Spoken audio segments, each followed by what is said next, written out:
Hi friends, कैसे आप सभी लोग। आई होप कि आप सभी लोग सही होंगे। फ्रेंड्स, आज हम लोग सीखने वाले हैं प्रेजेंट टेंस। प्रेजेंट टेंस में फ्रेंड्स हम लोग सीखेंगे प्रेजेंट परफेक्ट कंटिन्यूअस टेंस। इसके पहले हम लोगों ने प्रेजेंट इंडेफिनिट को सीख लिया, प्रेजेंट कंटिन्यूअस को भी सीख लिया और प्रेजेंट परफेक्ट को भी सीख लिया। फ्रेंड्स, आज हम लोग सीखने वाले हैं, क्या सीखने वाले हैं फ्रेंड्स? Present perfect continuous. तो आइए फ्रेंड्स देखते हैं और सीखते हैं। देखिए फ्रेंड्स, सबसे पहले हम लोग सीखेंगे कि प्रेजेंट परफेक्ट टेंस के जो सेंटेंसेस होते हैं उनकी बनावट क्या होती है। नहीं सॉरी, उनकी सबसे पहले हम लोग सीखेंगे कि उनकी पहचान क्या होती है, फिर उसके बाद हम लोग सीखेंगे उनकी बनावट क्या होती है। ओके फ्रेंड्स, जैसे मान लीजिए हमें किसी भी चीज को, किसी भी सेंटेंस को पहचानना है। जब पहचानेंगे तभी तो उसको ट्रांसलेट करेंगे। जैसे मान लीजिए मेरे पास 3 सेंटेंस है कि मैं खाता हूँ, वह पढ़ रहा है। ठीक है फ्रेंड्स, तो मैं इस सेंटेंस को यदि मैं पहचानूंगा तभी तो मैं ट्रांसलेट करूंगा कि ये प्रेजेंट इंडेफिनिट का है। जैसे ता रहा है, ती रही है, तो हम समझ जाते हैं कि प्रेजेंट इंडेफिनिट टेंस का है। तो चलो इसको ऐसे बना देंगे। रहा है, रही है, तो ये प्रेजेंट कंटिन्यूअस का है, तो हम इसको ऐसे बना देते हैं। वैसे ही फ्रेंड्स हम लोग प्रेजेंट परफेक्ट कंटिन्यूअस के सेंटेंस को कैसे पहचानेंगे, आइए देखते हैं। तो देखिए friends, present perfect continuous tense का पहचान कहता है, क्या कहता है इसका पहचान? इसका पहचान कहता है कि जिस सेंटेंस के अंत में, किसके अंत में? सेंटेंस के अंत में, किसी भी सेंटेंस के अंत में यदि ता रहा है या फिर ता रहा हूं, ती रही हूं, ते रहे हैं, या फिर ते रहे हो, या फिर ते रहे हो, या फिर ते रहे हो। ठीक है, डबल लिखा गया है, ते रहे हो, ते रहे हो। तो फ्रेंड्स, किसी भी सेंटेंस के अंत में यदि इस प्रकार का सेंटेंस हो तो आप समझ जाइएगा कि वह sentence present perfect continuous tense का है। ओके फ्रेंड्स, जैसे देखिए एग्जांपल देखिए, जैसे मैं कहता हूं मैं खाता रहा हूं, मैं खाता रहा हूं, तो यहाँ देखिए क्या है? ता रहा हूं। सेंटेंस के अंत में क्या है? ता रहा हूं। और यहाँ देखिए ता रहा हूं रहेगा तो कौन सा सेंटेंस हो गया? Present perfect continuous. जैसे तुम काम करते रहे हो, ये देखिए यहाँ ते रहे हो है, ते रहे हो, इसमें देखिए कहीं ते रहे हो दिख रहा है, ते रहे हो, ते रहे हो, देखिए यहाँ है ते रहे हो। तो देखिए फ्रेंड्स, इस प्रकार करके किसी भी सेंटेंस के अंत में अगर ये सारी चीजें हैं तो आप समझ जाइएगा कि वो सेंटेंस प्रेजेंट परफेक्ट कंटिन्यूअस का है। ठीक है फ्रेंड्स, जैसे राम तैरता रहा है, ता रहा है। ठीक है फ्रेंड्स, तो आइए अब देखते हैं फ्रेंड्स इसकी बनावट। मतलब अब तो हम सेंटेंस को पहचानना सीख गए कि किसी भी सेंटेंस का अंत में ता रहा है, ती रही हूँ, फलान ठेकान, ये जो भी है, ता रहा है, ती रही हूँ, ते रहे हो, तो ये क्या होता है? प्रेजेंट परफेक्ट कंटिन्यूअस टेंस का होता है। टेंस को तो हम लोग पहचान लेंगे, हाँ ये सॉरी सेंटेंस को तो हम लोग पहचान लेंगे, ऐसा सेंटेंस रहेगा तो ये प्रेजेंट परफेक्ट कंटिन्यूअस का होगा। यदि फ्रेंड्स अगर इस सेंटेंस को बनावट मतलब रूल मतलब बनावट कहते हैं कि इसकी बनावट क्या होती है। तो देखिए इस सेंटेंस में जो अफर्मेटिव सेंटेंस होंगे उनकी बनावट होती है, पहले सब्जेक्ट को लिखते हैं, फिर हैज या हैव को लिखते हैं, फिर बीन को लिखते हैं, फिर V4 को लिखते हैं, वर्ब 4 को। और यदि निगेटिव सेंटेंस होगा तो निगेटिव सेंटेंस में पहले सब्जेक्ट को लिखेंगे, फिर हैज या हैव को लिखेंगे, फिर नॉट को लिखेंगे, फिर बीन को लिखेंगे, फिर वर्ब 4 को लिखेंगे। वैसे ही इंट्रोगेटिव यदि सेंटेंस रहेगा तो पहले हैज या हैव को लिख लेंगे, इंट्रोगेटिव मतलब क्वेश्चन पूछने वाला, और उसके बाद सब्जेक्ट को लिखेंगे प्लस बीन को लिखेंगे, फिर V4 को लिखेंगे। ओके फ्रेंड्स, आइए एग्जांपल के माध्यम से समझते हैं।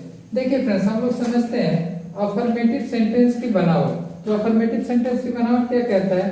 Subject plus has, subject plus has या have plus been plus V4। जैसे देखिए मैं कहता हूं मैं खाता रहा हूं, मैं खाता रहा हूं। यदि इस सेंटेंस को हमें बनाना हो तो हम लोग इंग्लिश में कैसे बनाएंगे? सबसे पहले मैं को इंग्लिश में लिखेंगे, सब्जेक्ट लिखना है, सब्जेक्ट कौन है हमारा? मैं को इंग्लिश में क्या कहते हैं? आई। क्या कहते हैं? आई। और उसके बाद क्या कह रहा है? हैज या हैव, हैज या हैव लगाना है। तो देखिए फ्रेंड्स, हैज या हैव किसके साथ लगता है? हैव हमेशा लगता है आई, वी, दे, यूज या फिर सब्जेक्ट हमारा प्लूरल, जैसे लड़के, बच्चे। जब भी हमारा सब्जेक्ट प्लूरल होगा तो उसके साथ क्या लगेगा? हैव लगेगा। तो देखिए ये कह रहा है मैं खाता रहा हूं, तो हम लोग जानते हैं कि आई के साथ क्या लगता है? हैव लगता है, तो लिखेंगे आई हैव। और क्या रहा हूं? तो खाता रहा हूं। खाना को इंग्लिश में क्या कहते हैं? ईट, ईट। और इसका V4 क्या हो जाएगा? ईटिंग, ING जोड़ देंगे। ठीक है फ्रेंड्स, पहले देखिए पहले हम लोगों ने सब्जेक्ट को लिखा, पहले क्या किया? सब्जेक्ट को लिखा, फिर हम लोगों ने हैज हैव को चुन लिया कि कौन सा है, कहाँ हैज लगेगा, कहाँ हैव लगेगा। फिर अच्छा यहाँ देखिए यहाँ बीन छूट गया था, ठीक है, यहाँ बीन लगेगा, आई हैव बीन। ठीक है, आई हैव बीन, उसके बाद हम लोगों ने क्या लिखा, बीन को लिखा, उसके बाद हमें क्या लिखना है, V4। तो V4 हमारा क्या है, ईटिंग। ईटिंग, ईट मतलब खाना, और V4 लगाएंगे तो ईटिंग हो जाएगा। ओके फ्रेंड्स, अब देखिए फ्रेंड्स सेकंड एग्जांपल देखते हैं। तुम काम करते हो, तुम काम करते हो, तो इसको भी वैसे ही ट्रांसलेट करेंगे। इसमें सब्जेक्ट हमारा कौन है, तुम। तुम को इंग्लिश में क्या कहते हैं, यू। पहले सब्जेक्ट को लिख देंगे, फिर हैज या हैव को लिखेंगे, तो यू के साथ क्या लगता है, हैव लगता है, हमने आपको पहले ही बता रखा है। फिर उसके बाद क्या लिखना है, उसके बाद बीन को लिखना है, यू हैव बीन। और क्या, तो काम करते रहे हो, काम को इंग्लिश में क्या कहते हैं, वर्क। और आईएनजी लगाएंगे तो क्या हो जाएगा, वर्किंग। ठीक है फ्रेंड्स, यहाँ वर्क लिख दिया है, आईएनजी अब समझ जाना। ठीक है फ्रेंड्स, देखिए लास्ट एग्जांपल है हमारा, राम तैरता रहा है। राम तैरता रहा है, तो देखिए इसको भी हम लोग बनाएंगे कैसे, पहले सब्जेक्ट को लिखेंगे। सब्जेक्ट हमारा क्या है, राम।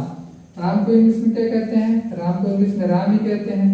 और इसके बाद क्या लिखना है हमें, हैज या हैव। तो राम के साथ क्या लिखता है फ्रेंड्स, देखिए कोई भी नाम रहेगा या फिर ही सी इट रहे तो उसके साथ क्या लगता है, उसके साथ लगता है हैज। तो बोलेंगे राम हैज। और उसके बाद क्या लिखना है, बीन लिखना है, राम हैज बीन।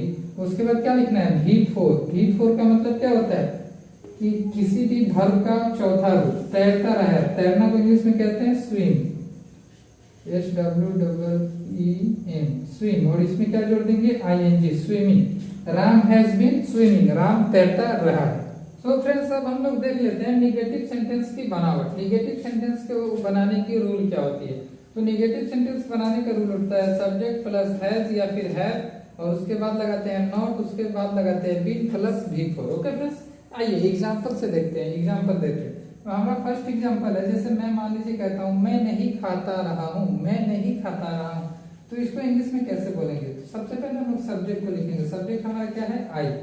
इंग्लिश में लिखेंगे आई, और उसके बाद क्या लिखना है, हैज या हैव को लिखना है। तो आई के साथ क्या लगता है, हैव लिखेंगे, आई हैव। उसके बाद क्या लिखना है फ्रेंड्स, नॉट। क्या लिखना है, नॉट। यहाँ देखिए पहले सब्जेक्ट, फिर हैज या हैव को लिखना है, फिर नॉट को लिखना है, फिर क्या लिखना है फ्रेंड्स, फिर बीन को लिखना है। क्या लिखना है, बीन। तो हो गया आई हैव नॉट बीन। और उसके बाद क्या लिखना है फ्रेंड्स, वर्ब। हमारा यहाँ वर्ब क्या है, खाता। खाता को, खाना को इंग्लिश में कहते हैं ईट। क्या कहते हैं, ईट। इसका वर्ब हो जाएगा eating. I have not been eating, मैं नहीं खाता रहा हूँ, मैं नहीं खाता रहा हूँ। अब यहाँ देखिए कह रहा है आप नहीं पढ़ते रहे हैं।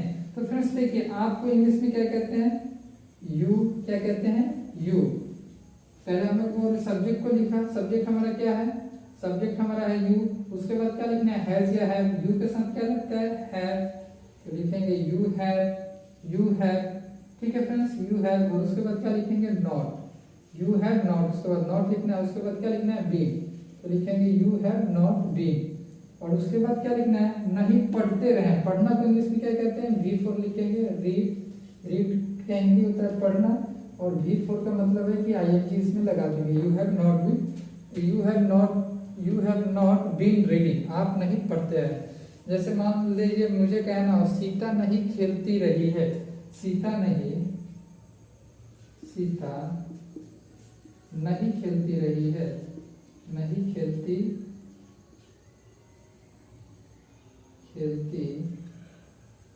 या लिखिए सीता नहीं सोचती रही है, सोचती रही है। तो देखिए इसको इंग्लिश में कैसे लिखेंगे, सीता को इंग्लिश में क्या लिखते हैं, सीता।